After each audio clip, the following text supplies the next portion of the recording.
It's time for the Daily Stand Up Podcast presented by AgileDad with your host, Lee Henson. Without any further ado, let's get started. I recently had the opportunity to speak at a conference out in Minnesota for the International Institute of Business Analysis for the Minneapolis St. Paul chapter. And what I can tell you is the keynote there was called Failure is an Option. Now, I've delivered this keynote before, but there was something really special about this agile, not so agile episode of the Daily Stand Up Podcast. So, when I was on stage delivering this keynote, I had a wave of emotion come over me. And I realized that one of the things that I set as a bucket list item in my life was coming true on that very day. Now, let me explain. I started out with something fun. I pulled out my phone. I asked everyone to be really quiet. I recorded a video live for YouTube and for LinkedIn. And I turned around and showcased everyone in the audience in the video. And it was just so fun to see them over my shoulder as I was delivering the keynote.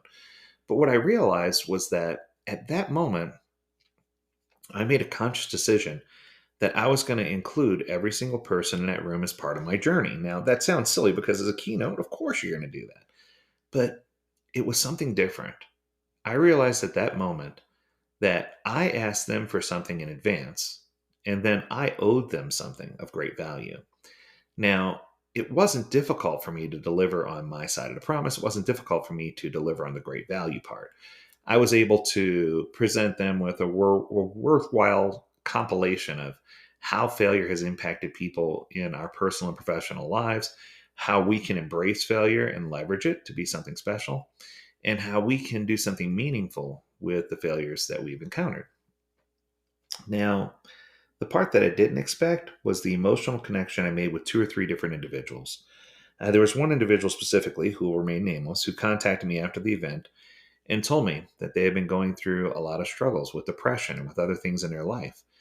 And this individual, she was absolutely amazing. And she said that morning she was doubting whether she wanted to go to the conference or not. And that prior to that morning, that she was doubting whether she wanted to go to work or to go and do things, that she had just ended a terrible relationship that she had been going through, that things weren't going well for her at work. There was just not a lot of things going her way. And she confided in me that she contemplated doing some really bad things. And that after waking up that morning and making a conscious decision that she was going to try to go to this conference she didn't exactly know why, but she said just to try to reconcile what was going on in her head. And she sat down for the keynote alone at a table and received a message that moved her to the point where she felt like when she left that there was reason for her to continue to go down a path of positivity, and that she took to heart the homework that I gave for her to try to find a way to be a light in the life of others. And let me tell you, without any exaggeration, that transformation and what I witnessed that day was one of the most powerful things I could have ever witnessed. She Although I didn't encounter her on the day of the event, she was being a little bashful about it. The contact that I got after was so touching and so warm and so personal that it energized me and made me realize why I do what I do. If I can uplift one person and change their life, that makes it a good event. But wait, there's more. It wasn't just one.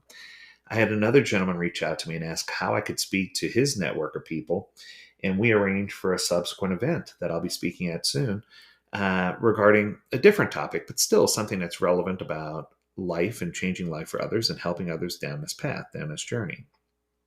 And I think that it's just so important that we realize that now that's two people who have been affected, but the second person wanted to introduce me to a network of another 100 to 200 people. So there we go. And then there was three, because good things always come in threes. There was another young lady who was there who contacted me and told me that she at first was shocked by the candor and the transparency that I threw out there on the table. I wanted people to know who I was right away. But that when she left that particular session, and she felt an energy that she'd never felt before. And she thrived on that positivity. And here we are more than a week later, I received another email, almost like an update, saying, hey, these are the things that I did and these are the things that I'm working on. And for this individual, the seriousness of having an accountability partner and documenting the things you can do each day and, recording them on post-it notes and, getting things done to help progress in your personal and professional life. It was just so great to see how she leveraged failure. So my challenge to you, so here it is. I want you to find a way that you can either attend a workshop, attend a conference, attend a meetup, do something, and find a way to connect with the person who's speaking or with the people who are presenting or whatever the case may be, and find a way to network and understand that even though it may not be something that you need in that very moment, there very well could be someone else who needs to hear your message and needs to touch you and needs to be in contact with you so that they can have an experience. And what I promise you is that if you allow for these things to happen in your life, and if you open up those doorways, that you'll be blessed beyond measure, that you'll have things that come to you that would never have come to you any other way.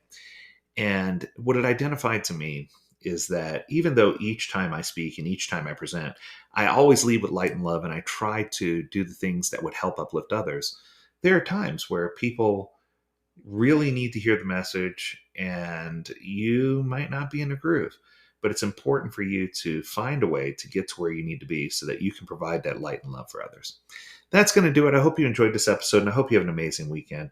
If you have a topic you want us to discuss, learn more at agiledad.com. We'd love to hear from you. As always, we encourage you to stay healthy, stay well, and stay agile, my friends. Until next week, do take care. Bye now.